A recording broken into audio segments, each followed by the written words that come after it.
जय हिंद प्यारे बच्चों, कैसे हैं सारे बच्चे।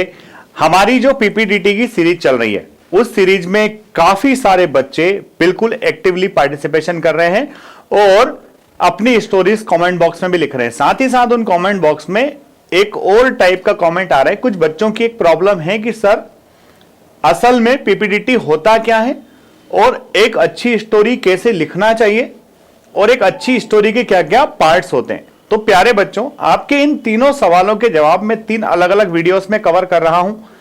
आज का हमारा ये जो वीडियो है ये टोटली आपको समझाने की कोशिश करेगा कि पीपीडीटी एग्जैक्टली होता क्या है और हमें पीपीडीटी के दौरान करना क्या होता है। जैसे हर बार नए बच्चे जुड़ते हैं, अभी टेक्निकल एंट्री स्कीम 49 के फॉर्म्स चल रहे हैं। टेक्निकल एंट्री स्कीम 49 के जो बच्चे होंगे वो डेफिनेटली कई सारे बच्चे उनमें से पहली बार अपीयर हो रहे होंगे एसएसबी इंटरव्यू के लिए। तो उन बच्चों को बड़ा जानना जरूरी है कि क्या होता है पीपीडीटी और हमें पीपीडीटी के लिए किस तरह से अपने आप को प्रिपेयर करना है। तो प्यारे बच्चों, मैं आपको लाइन टू लाइन समझाता हूं, आपको क्लियरली चीजों को समझना है, जो जरूरी लगे उसको नोट कर लेना है और फिर उसके अकॉर्डिंग आपको परफॉर्म करना है। तो सबसे पहले देखिए, ये कह रहा है पिक्चर परसेप्शन टेस्ट जो है, इस टेस्ट में a slide hazy and unclear is shown on the screen to the candidates for 30 seconds. PPDT में क्या होता है, एक पिक्चर आपको दिखाया जाता है स्लाइड के माध्यम से। वो जो पिक्चर होता है वो थोड़ा हेजी होता है, अनक्लियर होता है, यानी कि क्लियरली उसमें दिखाई नहीं देता है और उसे सिर्फ 30 सेकेंड्स के लिए दिखाया जाता है। उसके बाद क्या होता है, there after they are given a paper with a blank rectangle drawn on it. उस पेपर पर आपको एक रेक्टेंगल बना हुआ दिया जाता है, उस रेक्टेंगल के अंदर आपको कुछ इंफॉर्मेशन फिलअप करना होता है। मान लो ये पेपर है आपका, तो इस पेपर में यहां पर एक रेक्टेंगल बना हुआ है, इस रेक्टेंगल में आपको कुछ इंफॉर्मेशन फिल करना है। क्या लिखना है, कैसे लिखना है, मैं इस स्लाइड में ही आपको आगे बताने वाला हूं। तो सबसे पहले तो हैजी पिक्चर आपको दिखा दिया, वो हैजी पिक्चर जो है आपने 30 सेकेंड्स तक देख लिया।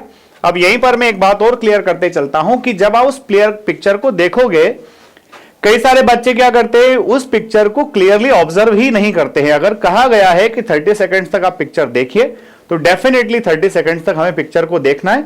उस पिक्चर का ऑब्जर्वेशन, उसका बैकग्राउंड, ये सब थोड़ा क्लियरली देखिए कि कहां क्या हो रहा है।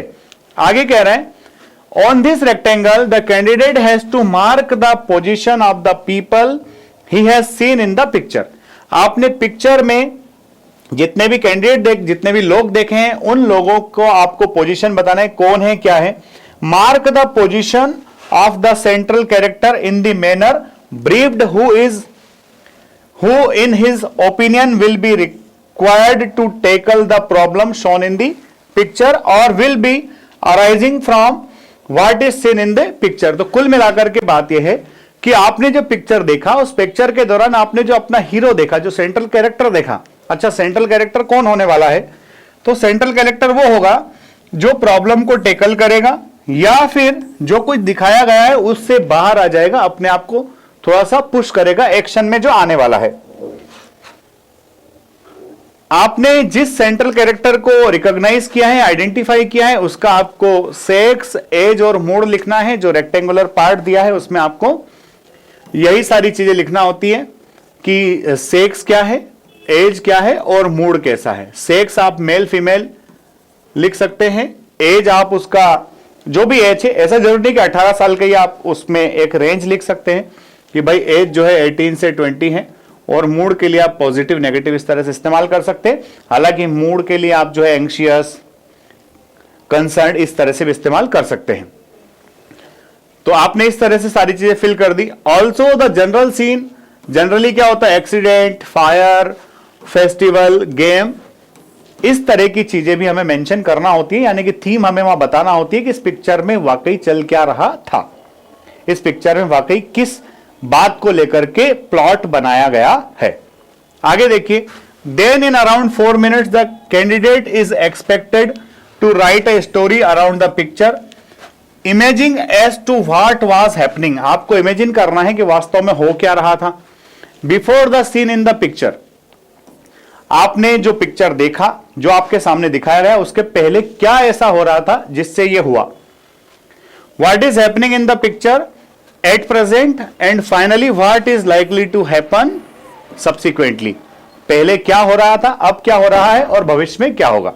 जनरली जो पिक्चर दिखाई जाती है उसमें बीच का कोई एक हिस्सा होता है, आपको उसके पहले यानी कि उसका पास्ट, अभी प्रेजेंट और फ्यूचर में क्या होने वाला है, तीनों चीजों को ठीक से क्लियरली एक्सप्लेन करना है। एट द एंड आपको क्या करना पड़ेगा, 12 से 15 candidates will sit in a semi circle, 12 to 15 candidate semi circle में बैठ जाएंगे। Each candidate will be asked to tell his her story. जितने भी कैंडिडेट्स होंगे सबसे कहा जाएगा अपनी अपनी स्टोरी आप नरेट कीजिए। वो नरेशन के लिए आपको 60 सेकंड से कम का टाइम मिलेगा। There after they have to discuss each others stories with a view to evolve a consensus.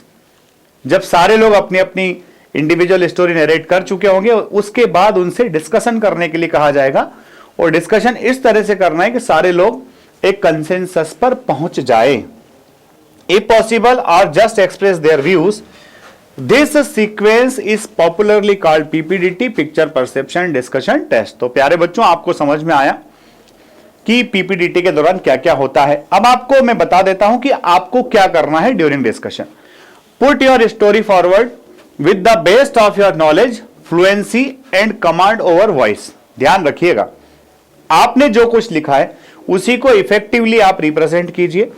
आपको उसमें आपका नॉलेज से लिखा ही है तो अपने नॉलेज, अपनी फ्लुएंसी और अपने कमांड के हिसाब से उसको डिलीवर करना है। नेवर अपोज एनीबडी, कभी किसी का विरोध मत कीजिए। Instead appreciate and give chances with A jovial face. इसके बजाय खुश चेहरे से उनको भी आप मौका दीजिए कि हाँ भाई आप भी बोलिए। In the whole span of the time, आप अबाउट 15 मिनट जो डिस्कशन होता है आपका लगभग 15 मिनट चलता है। Even if you speak for 20 to 25 seconds, अगर 15 मिनट में आप सिर्फ 20 से 25 सेकेंड बोलते हो continuously and everyone listens to you, जितना टाइम आप बोलते हो कंटिन्यूअसली बोलते हो और अगर दूसरे लोग आपको सुनते हैं क्वाइटली, यू आर इन। बस इतना सा करना है। 15 मिनट में अगर आप 25 से 30 सेकंड्स भी ठीक से बोल लिए और दूसरों ने आपको चुप होकर सुन लिया, मतलब आपकी बात में दम था, इसीलिए दूसरे सुनने को तैयार थे और आपका स्क्रीन इन हो जाएगा। ठीक है बच्चों, it is not necessary that you take a starting gallop in the discussion. जरूरी नहीं है कि जब डिस्कशन स्टार्ट हो तो आप सबसे पहले इनिशिएट करें। Wait for the chance but not too long. अपनी बारी का इंतजार कीजिए पर बहुत ज्यादा इंतजार मत कीजिए। And when you take your chance make sure that everyone listens. और जब आप बोलें तो इस बात की पुख्ता कोशिश होना चाहिए कि दूसरे आपको सुने। It is possible that your story may not be group story. हो सकता है आपकी स्टोरी ग्रुप की स्टोरी ना हो क्योंकि पिक्चर हेजी होता है, सबको एक जैसा इमेजिनेशन हो ऐसा जरूरी नहीं है। But you should be with the group, आपको ग्रुप के साथ रहना है। And never make any amendments in the final story. और फाइनल स्टोरी में ज्यादा आपको अमेंड करने की जरूरत नहीं है। तो यह था हमारा पूरा पीपीडीटी का पंचनामा। आपने देखा होगा और आपको अच्छा लगा होगा। और अभी एनडीए सीडीएस के एसएसबी आने वाले हैं, साथ ही साथ टेक्निकल एंट्री स्कीम और बीटेक एंट्री के एसएसबीज भी आने वाले हैं। तो प्यारे बच्चों, अगर आपको लगता है कि एसएसबी इंटरव्यू की प्रिपरेशन आपको फोर्स डिफेंस एकेडमी के साथ में करना है, colonel Manoj Barman sir, commander Vikas Yadav sir और मैं स्वयं, हम तीनों लोग मिलकर के आपको 15 डेज के अंदर शानदार जानदार पूरी प्रोसेस से वेलवर्स करा देंगे, पूरी प्रोसेस अच्छे से समझा देंगे, आपके थॉट डेवलपमेंट करा देंगे। और उन 15 दिनों के बाद आप अगले 1 महीने तक यहां रुक करके आराम से प्रैक्टिस कर सकते हैं। वो बंधन नहीं होगा कि 12 से 15 दिनों के बाद आपको यहां से जाना ही पड़ेगा। आप आराम से 1 से 1.5 महीना संस्थान पर रुक करके शानदार जानदार तरीके से एसएसबी इंटरव्यू की तैयारी कर सकते हैं। मैंने पिछले वीडियो में बताया था, कई सारे बच्चों ने अलग अलग शहरों से, कोई तमिलनाडु से, कोई केरल से, कोई झारखंड से। मैं अपने आप को धन्य महसूस करता हूं कि मैं इस प्लेटफॉर्म के थ्रू आपसे जुड़ पाया और आप लोगों की लाइफ का एक छोटा सा हिस्सा बन पाया। बढ़िया शानदार जानदार तरीके से प्रिपरेशन कीजिए। ये प्रिपरेशन ही हमारे सक्सेस का पाथ है और इसी से हमें अपना गोल अचीव होगा। जय हिंद, जय भारत, इंकलाब जिंदाबाद, भारत माता की जय।